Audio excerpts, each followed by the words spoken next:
Ako si Maria at ito ang aking kwento.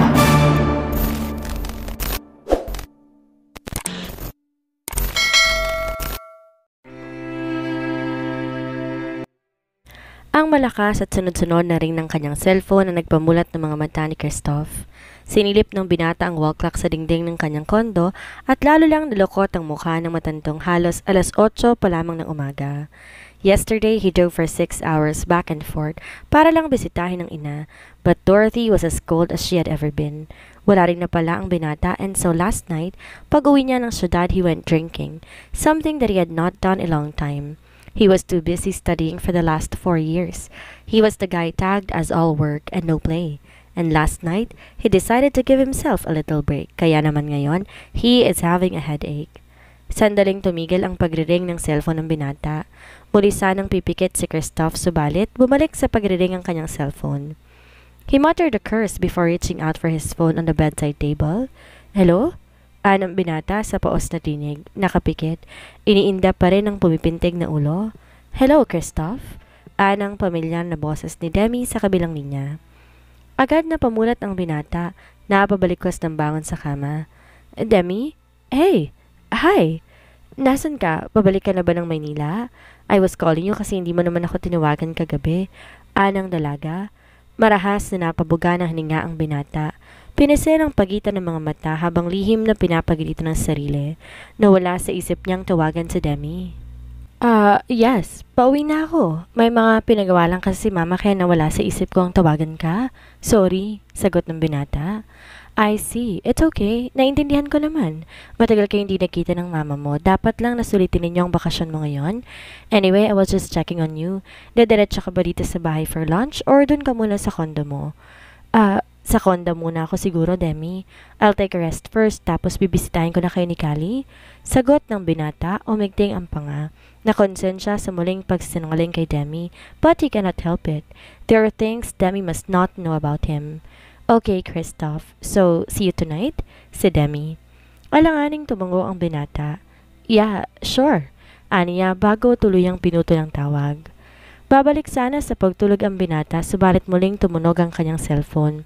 This time, it was a message from Cherry, his medical technologist friend from St. Gabriel Hospital.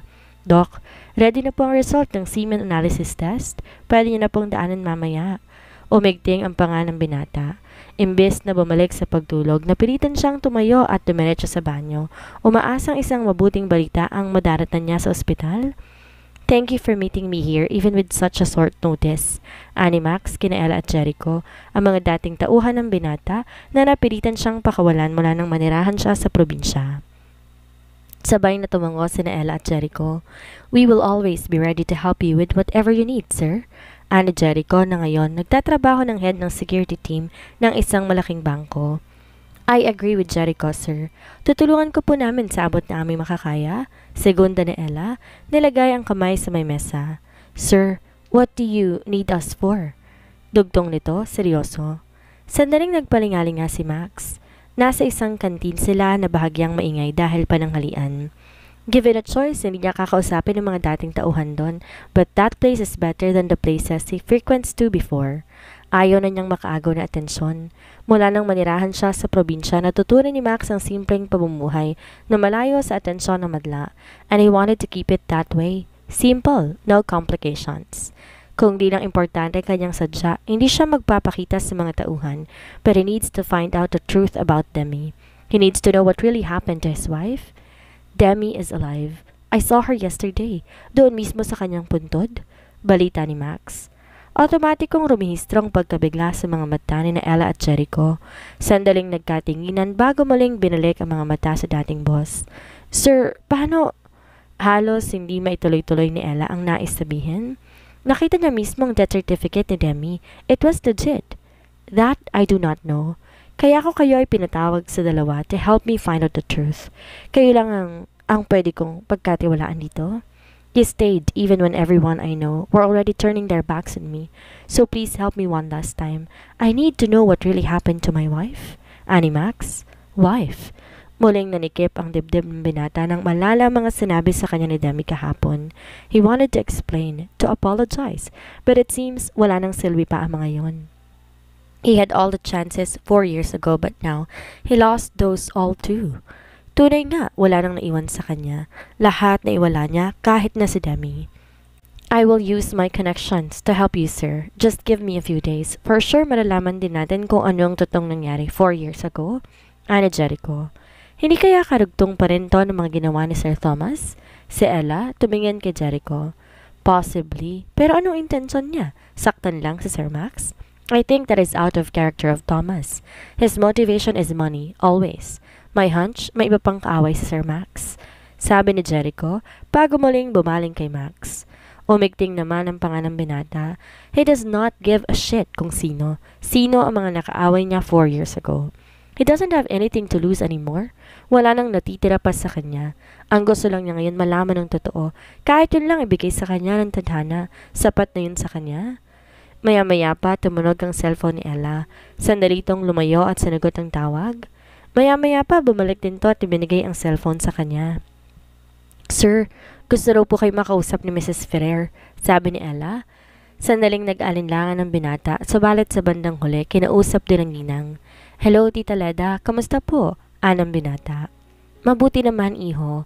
Natutuwa akong pumayag kang kausapin ako ngayon. Umpisa ni Mrs. Ferrer sa kabilang linya. Gusto sana kitang imbitahan, Max. It would be my 65th birthday this Saturday. I would be very happy to see you at my party. Sandaling sumulyap si Max kay Ella. Socializing, it's not his cup of tea now. Maayos nang siyang ang laging nakikihalubilo ay ang tanim at kabayo sa farm. Oh, come on, Max. This might be my last year at JDC. Sa susunod na taon, ipapasa ko na sa kinakapatid mong si Robin ang pamamahala sa shares namin sa JDC. After that, kukunin ko na si Annalise sa Australia. Baka di na tayo magkita, iho, so please, come. I'd really love to see you this Saturday. Ani Mrs. Ferrer. Sandaling natigilan si Max. Nagtalong puso't isip bago, alright, tita, I'll be there. Mahina na po ang pundasyon sa east wing ng mansyon. We need to reinforce it so we can renovate the whole east wing para mas maging matibay at long-lasting ang structure. Upon inspection ng mga group at ng mga malaking puno sa likod ng mansyon na nagdaang bagyo, we saw that its roots weaved its way through the foundation, kaya po nagbitak-bitak ang flooring doon. Paliwanag ni Engineer Nathaniel Neil Buenafe. Ito ang kinuhang engineer ni Doña Cora upang matingnan ang parte ng mansyon na nasira ng nagdaang bagyo, halos isang buwan nang nakakaraan. Ito rin ang kapatid ni Logan na dating kasintahan ni Erica. If we opt with the renovation, gaano katagal bago ninyo matatapos ang project? Si Demi na tinitingnan ang renovation plan na inilatag ng inhinyero sa kanilang harapan ng abuela. Naroon sila sa lanay ng mansyon at nag-usap-usap. More or less 2 weeks or 3 weeks tops kapag walang aberya. Kapag reinforcement naman, it would just be a week or 10 days tops. Napabaga ng hininga si Demi. Iniisip kung ano ang magandang plano para sa mansyon. Alam ng dalaga luma ng mansyon ng kanilang pamilya. Sooner or later, it needs renovation. Kaya lang she cannot stay in the country for too long. Alam din niyang hindi rin mapapakali ang kanyang abuela sa US habang pinapagawa nilang east wing ng mansyon. They need to stay if they choose that option. A month. She has to stay in the country for a month upang naroon sila hanggang matapos ang renovation. She can ask for a leave sa trabaho. She can also work for home for a while. Hindi magiging problema yun sa kanya. At sa puntong yan, alam ng dalaga that renovating the East Wing is the best option. Subalit, will she have peace of mind habang naroon siya sa Pilipinas, knowing that there's a possibility of seeing Max again? They belong to the same crowd. Hindi imposibleng magkita sila ulit. They just met once, subalit iba na ang naging epekto noon sa kanya. She was shaken to the core, but then, nag-angat ng tingin si Demi sa abuela. Nasa east wing ng mansyon ang tingin nito. Meron lang temporary structure na ginawa roon upang di mabasa ang kanilang magamit sakaling umulan ulit. But still, that side of the mansion was in dire need of fixing. At alam ni Demi na nais manatili ng abuela, siguruhing magiging maayos ulit ang tahanan ng kanilang pamilya. Inabot ng dalagang kamay ni Cora, bago yon marahang pinisil. Lola, we can stay. Let's fix the house before we go back. Anang dalaga nakangiti. Bumaling ang matanda sa apo. She was smiling through unshed tears. Thank you, Demi. Thank you. Anito. Demi gave her grandmother another reassuring smile bago bumaling kay Engineer Neil. I think the renovation is a better plan, Engineer. As long as we stay true with the timeline, I think that will work for us. Having said that, we will move the vault today so that your team can start with the renovation as soon as you can. Tumango-tango si Neil. We can start with the renovation tomorrow, Miss De La Rosa. Basta may alis lang agad ang vault ngayon sa East Wing. Thank you, Engineer. Ani Demi, ngumiti. Sandali pang nag-usap-usap ang tatlo bago tuloy nagpaalam si Neil. Demi, I think we should move someplace peaceful habang ginagawa ang East Wing. Di maganda para kay Galing nakakalanghap ng kung anong alikabok at dumi habang ongoing ang construction dito sa bahay. I will work on the vault later and move our valuable things sa bangko for safekeeping. But for us, we need to move out, don't you think? Sandaling nag-isip si Demi. I agree with you, Lola. Siguro sa penthouse muna tayo at... Or better yet, dun muna tayo sa rest house. It is just an hour and half drive from here. Besides, matagal na tayong di nakakauwi ron, Iha. I'm sure Callie will enjoy the fresh air. Anang matanda, nagniningning ang mga mata. Napangiti ang dalaga. Alam niya, sinusulit ng abuela ang kanilang pananatili sa bansa. Kung sabagay, 4 years is a long time. So how can she say no to her grandmother's request? Okay, Lola, let's do that. Anang dalaga. Gumante ng ngiti ang matanda at takmang sasagot pa, sabalit tinawag to ni Rita sa loob ng bahay. May tawag daw para dito. Agad pumasok ng kabahayan ng matanda. Si Demi naman muling tinignan ang plano na iniwan ni Engineer Neil. Maya-maya pa bumalik si Cora sa lanay at sinabi, Let's just move to the rest house this Sunday. We are going to the birthday party of my good friends, Mrs. Ferrer. Tulala si Christoph habang pinagmamasa ng resulta ng kanyang semen analysis. Naroon siya sa ospital at kinuhang resulta ng pinagawa niyang test kay Cherry. Napa-interpret na rin niya yon sa kaibigan ng doktor. It has been a few years now mula nang huli niya yung ginawa. Not that he didn't want it to, but he was afraid to see the same dreaded result like the past years. Maya-maya pa, Doc Christoph? Anang pamilya na natinig sa kanyang likuran. Nang lingunin niya, nakita niya si Ella. Maghanang tingin sa kanya. Nasa isang hallway ng ospital ang doktor, and seeing Ella, Max's former assistant, was the last thing he'd ever expected. Mabilis diniklop ni Christoph ang resulta ng test at ibinulsa. Ella, glad to see you here. Anang doktor, nakangiti. Ngumiti rin si Ella. May kinuha lang akong gamot sa internist ko, Doc. Anyway, hindi ko alam na nakauwi ka na. Nakita na ba kayo ni Sir Max? Tinawagan mo na ba siya? Sunod-sunod na tanong ni Ella.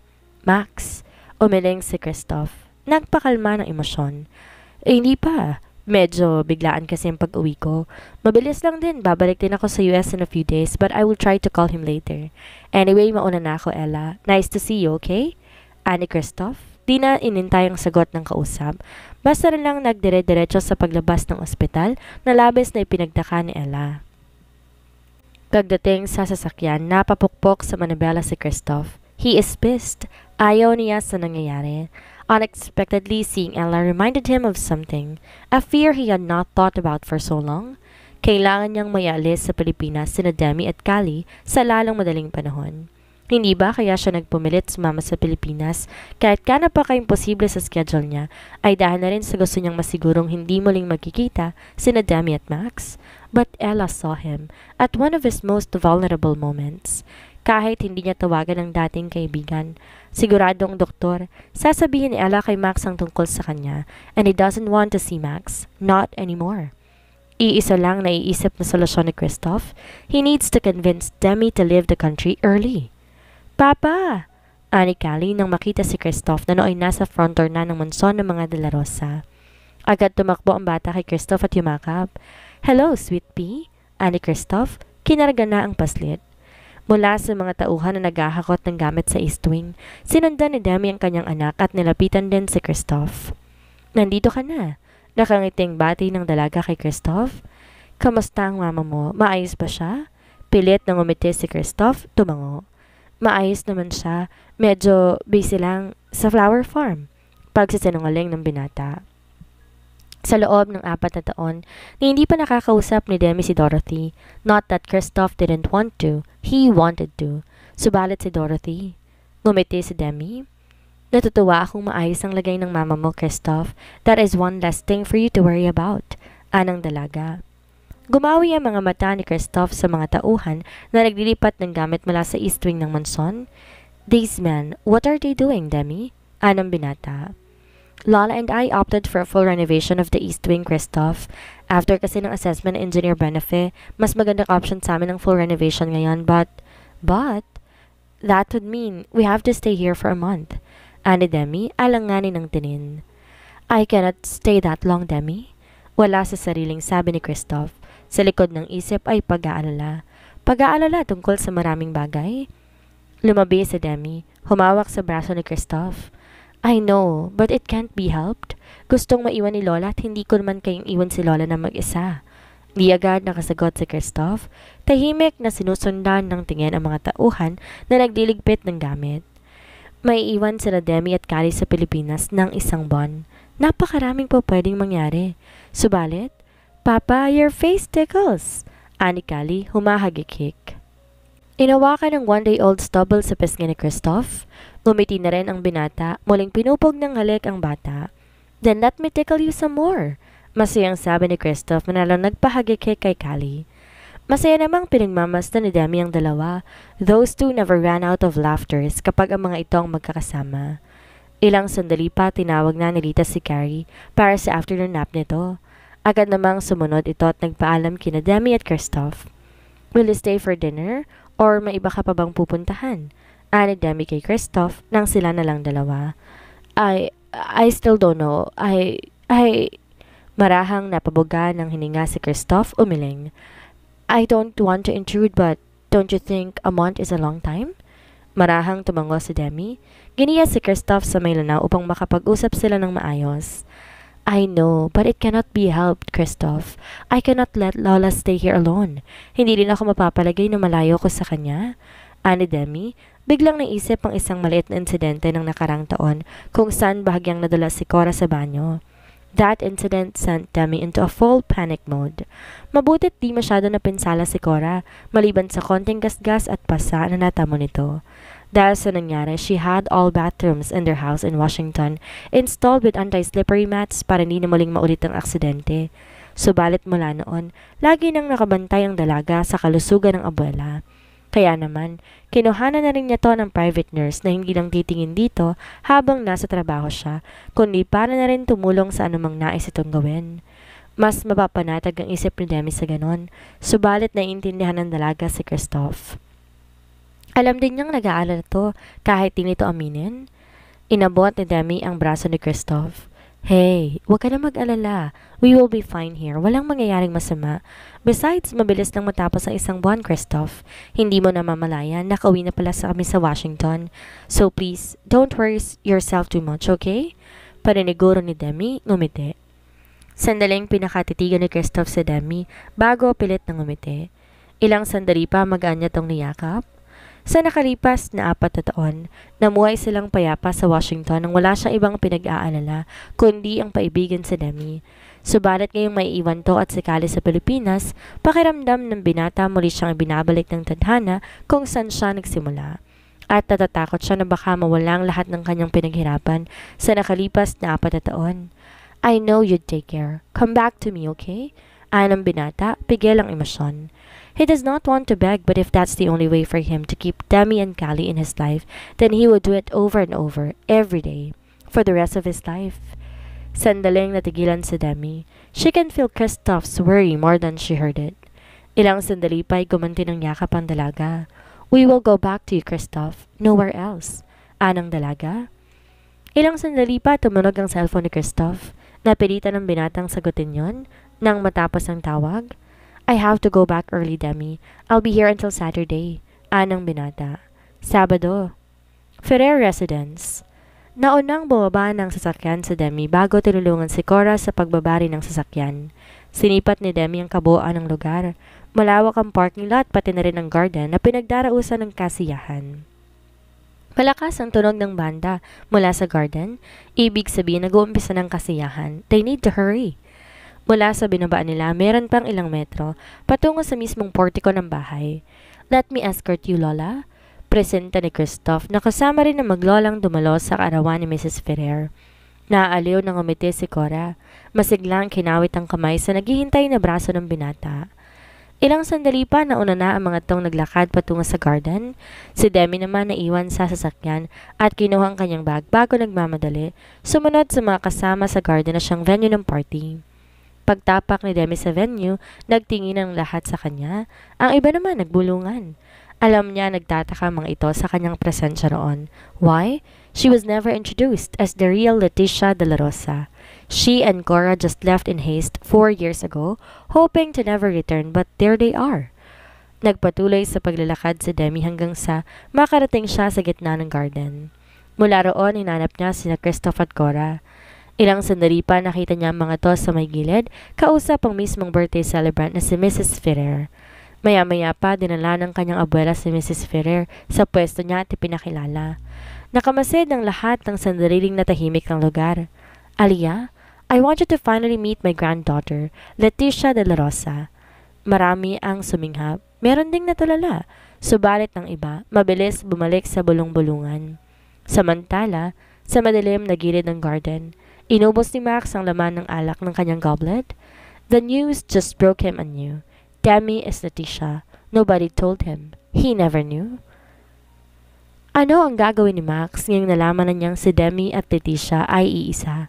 Magawa pa kaya niyang makuhang muli ang puso ni Demi? At paano kapag nalaman niyang nagkaanak sila ni Demi? Yan ang ating aalamin sa susunod nating kabanata.